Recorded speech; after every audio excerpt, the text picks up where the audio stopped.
এখানে আমি তিনটে ফ্রেজ লিখেছি। একটা হচ্ছে মুখস্থ করা, টু লার্ন বাই হার্ট, আর একটা দেখো মর্মাহত হওয়া, কাট টু কুইক, নিরুৎসাহিত করা, to throw cold water on. এই তিনটে ফ্রেজ আমি লিখেছি।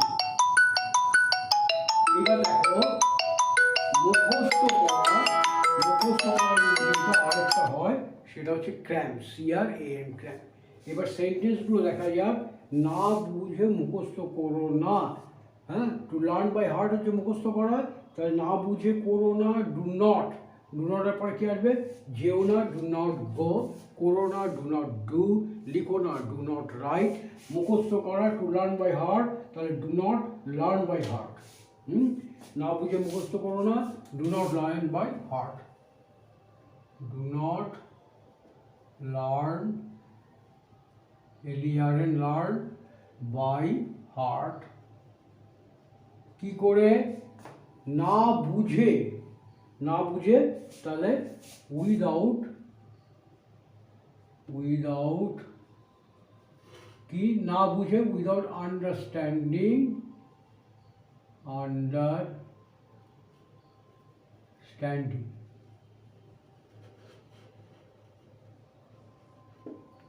তাহলে do not learn by heart without understanding. তারপরে তোমরা বলতে পারো do not understanding the meaning, understanding the meaning, এটা বলতে do not learn by heart without understanding.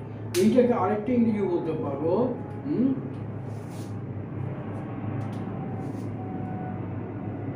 Without understanding the meaning. এইখানে উইদাউট আন্ডারস্ট্যান্ডিংয়ে যারা আমরা বলতে পারি do not learn by heart without knowing the meaning,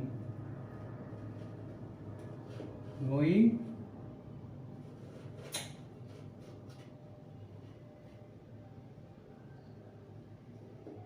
the meaning.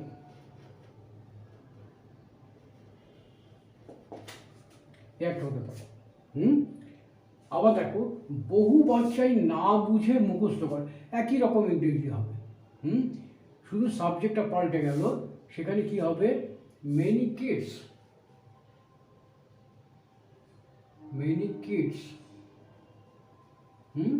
Present indefinite tense, many kids learn by heart, learn learn by heart without knowing the meaning, without knowing the meaning.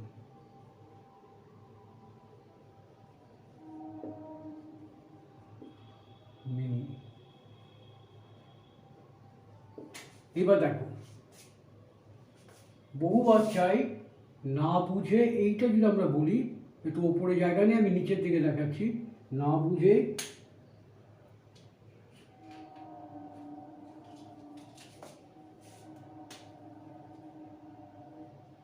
না বুঝেই ছড়া মুখস্থ করে।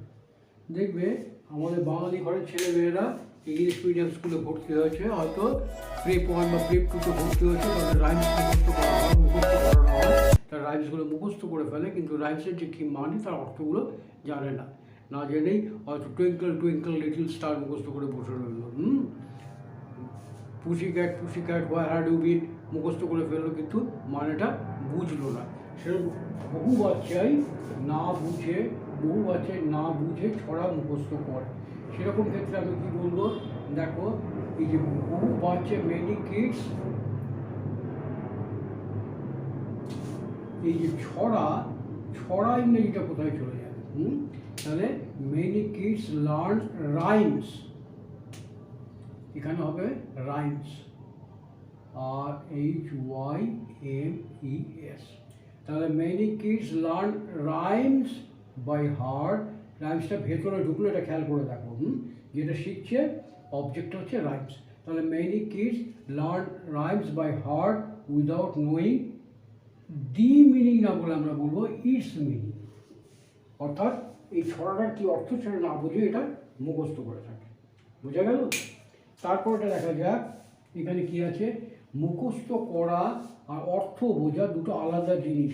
তোমরা যারা science নিয়ে পড়ো, নানা রকম সূত্র, ফিজিক্সের হয়তো নানা রকম লস তোমরা মুখস্থ করো, হ্যাঁ, পরীক্ষায় আসবে, নিউটনের থার্ড ল হোক, আর্কিমিডিসের সূত্র হোক, এবং নানা রকম সূত্র তোমরা মুখস্থ করো, কিন্তু ব্যাপারটাকে না বুঝেই মুখস্থ করে ফেলো। তাহলে মুখস্থ করা আর তার অর্থটা বোঝা দুটো কিন্তু আলাদা জিনিস। সেক্ষেত্রে আমরা কী বলবো, দেখো, টু লার্ন বাই হার্ট দুটো আলাদা আলাদা জিনিস তো, তাহলে আমরা সেটা এরকমভাবে বলবো। এটাকে মুছে দিচ্ছি, ছড়াটা মুছে দিচ্ছি।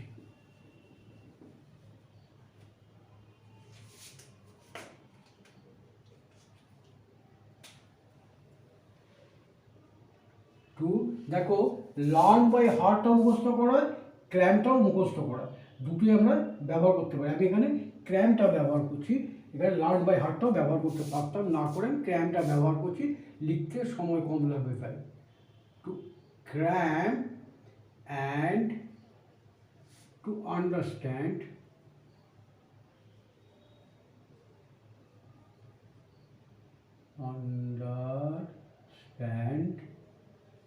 যখন অ্যান্ড দিয়ে কোনো কিছু যুক্ত হয়, দুটো জিনিস যুক্ত হয়, দুটো সাবজেক্ট যুক্ত হয়, তখন তারপরে যে ভার্বটা আসে সেটা প্লুরাল হয়।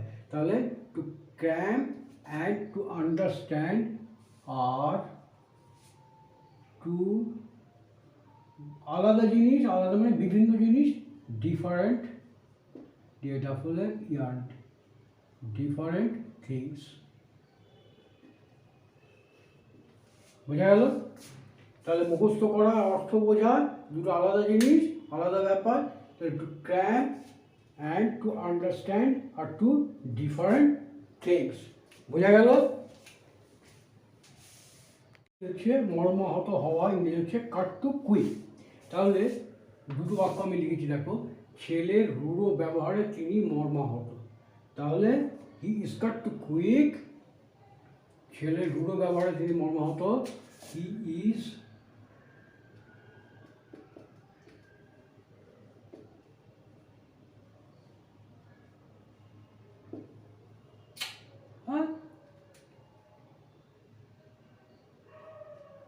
কিসে? ছেলের রূঢ় ব্যবহারে, at the rudeness, RUDENESS, rudeness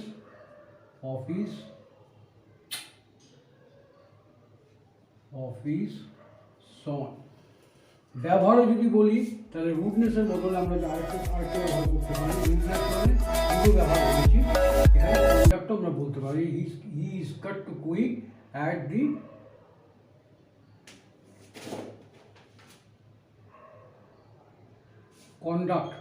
conduct না, রুডনেসটা এখানে ঠিক হবে, যেহেতু রূঢ় ব্যবহার করেছি তাহলে রুডনেসটাই ঠিক হবে। রুডনেস মানে রূঢ় ব্যবহার, এখানে কন্ডাক্ট কথাটা ঠিক আসবে না। যদি আচরণে বলতাম, ছেলের আচরণে, এই রূঢ় ব্যবহার না বলে যদি বলতাম ছেলের আচরণে, তাহলে আমরা বলতাম he is cut two quick at the conduct.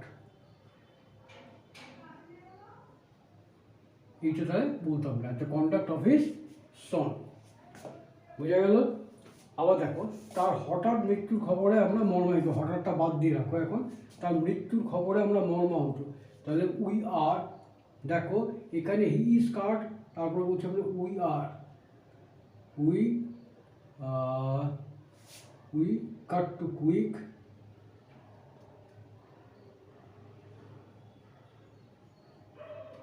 Quick at the news, খবরে, at the news of his death। এবার খেয়াল করে দেখো, এখানে কাঠের আগে ইজ আছে, এখানে কাঠের আগে কোনো অক্সিলারি ভার্ব নেই। এরকম কেন হলো? এইটা বুঝতে অসুবিধা হচ্ছে এই একটাই কারণ, তার কারণ হচ্ছে কাঠের তিনটে form, V1 form, V2 form, তিনটে একই রকম। Cut, cut, cut. He is cut two quick, এটা প্যাসিভে করা হয়েছে, অর্থাৎ তোমার ভার্বের থার্ড ফর্ম এই ফর্মটা ব্যবহার হয়েছে, এখানে ব্যবহৃত হয়েছে এটা V3টা। আর এখানে হি কাটটা ব্যবহার হচ্ছে ভার্বের সেকেন্ড ফর্মটা। মর্মাহত মানে আমরা মর্মাহত হয়েছি এরকম আছে। এখানে দেখো, যদিও মানে মর্মাহত বলতে এটাকে আমরা মর্মাহত হয়েছি এরকম মনে করি, এটাকে প্রেজেন্ট পারফেক্ট ধরতে পারি, কিন্তু বেটার হচ্ছে এটা পাস্ট ইনডেফিনিটই ধরা। উই কাট, আবার তাকে এরকমও বলতে পারি, মর্মাহত হয়েছি we are cut two quick, তাও বলতে পারি আমরা। এখানে যদি কাট বলি শুধু, তার মানে আমরা মর্মাহত হয়েছিলাম বোঝাবে, সেখানে ভাবে মর্মাহত তার হঠাৎ মৃত্যুর খবরে আমরা মর্মাহত হয়েছিলাম। যদি হয়েছিলাম এই কথাটা বলি তাহলে হবে we cut two quick at the news of his death. আর আমরা মর্মাহত যদি বলি তাহলে হবে we are cut two quick at the news of his death. এইবার দেখো, হঠাৎ কথাটা কোথায় যাবে? At the news of his sudden death. At the news of his sudden death. এইবার দেখা যাক তোমার to throw cold water. To throw cold water মানে তোমার নিরুৎসাহিত করা। এবার কি করতে পারি আমরা? আমার সকল চেষ্টা সে জল ঢেলে দিয়েছিল, এরকম যদি আমরা বলি তো, যে আমার সব চেষ্টাতে সে জল ঢেলে দিল। সব ছেলেকে ভালো করে লেখাপড়া শেখাবো, সে একটা প্রতিষ্ঠিত হবে, আমি যত রকমভাবে পেরেছি চেষ্টা করেছি, কিন্তু যত রকমের চেষ্টা করেছি তাতে সব কিছুতে জল ঢেলে দিয়েছে, আমাকে নিরুৎসাহিত করেছে। আমার সকল চেষ্টাতেই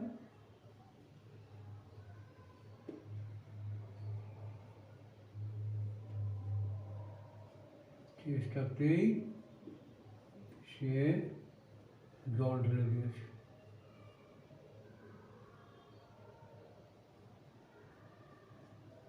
দিয়েছে বলতে এখানে আমরা দিয়েছিল বোঝাবো, বুঝবো।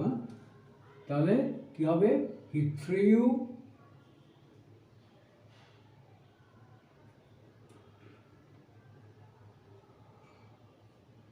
cold water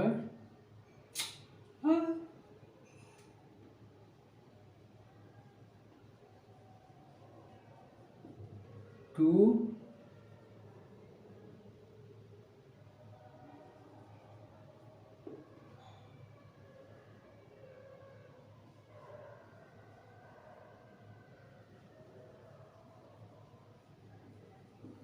he threw cold water on my all efforts. আরেকটা কি করতে পারি আমরা? ধরো উদাহরণ যদি নেই, আমার আন্তরিক প্রচেষ্টাকে নিরুৎসাহিত করো না। আমি একটা কোনো কাজ করতে চাইছি, সিনসিয়ারলি করতে চাইছি, আন্তরিকভাবে করতে চাইছি, কিন্তু না এটা করিস না, ওটা করিস না, নানা রকম মজুর দেখালো, আমার উৎসাহটাকে নষ্ট করে দিতে চাইছে। সেরকম ক্ষেত্রে কী হবে? আমার আন্তরিক প্রচেষ্টাকে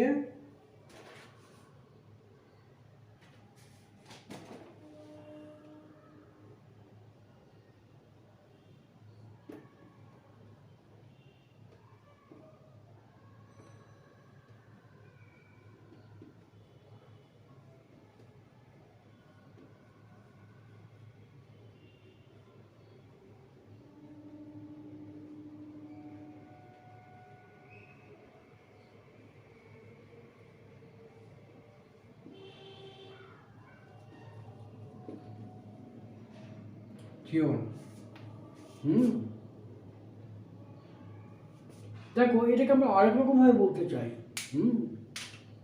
একরকমভাবে বলতে পারি আমরা যে do not try to demotivate, do not try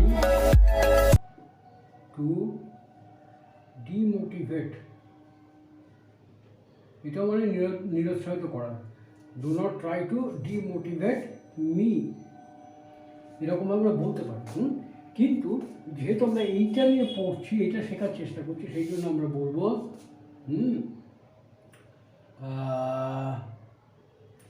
এখানে বলবো do not try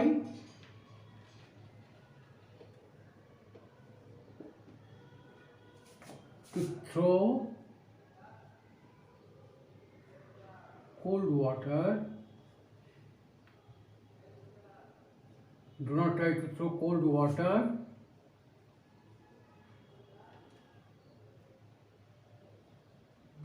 on my answer on my sincere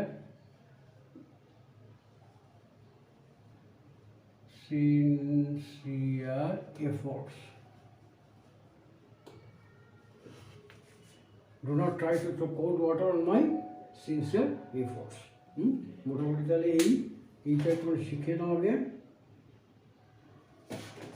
এই কটাই করালাম আজকে। আমার পড়াতে খুব একটা ভালো লাগছিল না, এনিওয়ে দেখো কতটা বুঝতে পেরেছো। এর পরের দিন আবার কয়েকটা তোমাদের শেখাবো। ওকে।